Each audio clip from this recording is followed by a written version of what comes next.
Bulldozer দিয়ে মুসলমানদের বাড়িঘর ভেঙে দেওয়া হচ্ছে, মুসলমানদের নির্যাতন নিষ্পেষণ করা হচ্ছে, সীমান্ত বন্ধ করে দিয়েছে।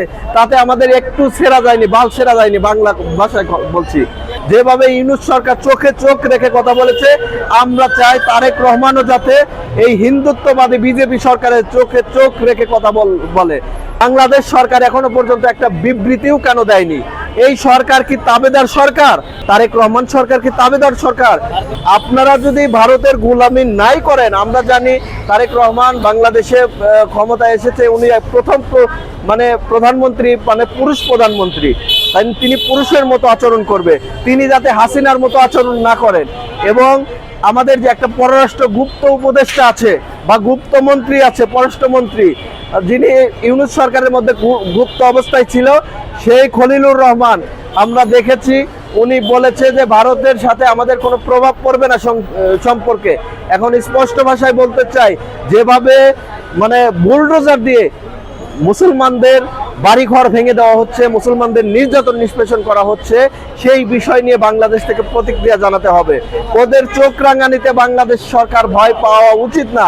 যেভাবে ইউনূস সরকার চোখে চোখ রেখে কথা বলেছে, আমরা চাই তারেক রহমানও যাতে এই হিন্দুত্ববাদী বিজেপি সরকারের চোখে চোখ রেখে কথা বলে।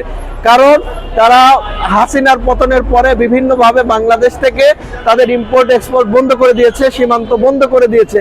তাতে আমাদের একটু ছেড়া যায়নি, বাল ছেড়া যায়নি, বাংলা ভাষায় বলছি। এখন যদি তারেক রহমান যদি চায় যে তাদেরকে তাবেদারি করে বাংলাদেশকে আবার করদরাজ্য বানাবে বা বাংলাদেশ একটা বিবৃতি দেওয়া থেকে বিরত থাকবে, আমরা এটা মেনে নিব না।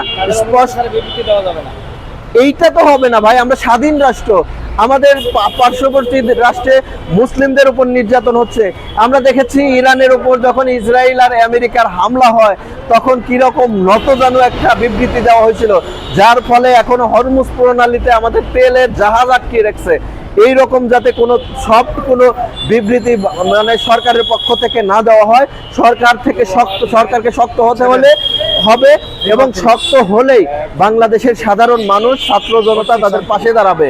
আর যদি শক্ত না হয়, ছাত্র জনতা তাদের পাশ থেকে চলে যাবে এবং আধিপত্য বিরোধী যে আন্দোলন হবে, সেই আন্দোলনে আপনারাও টিকতে পারবেন না।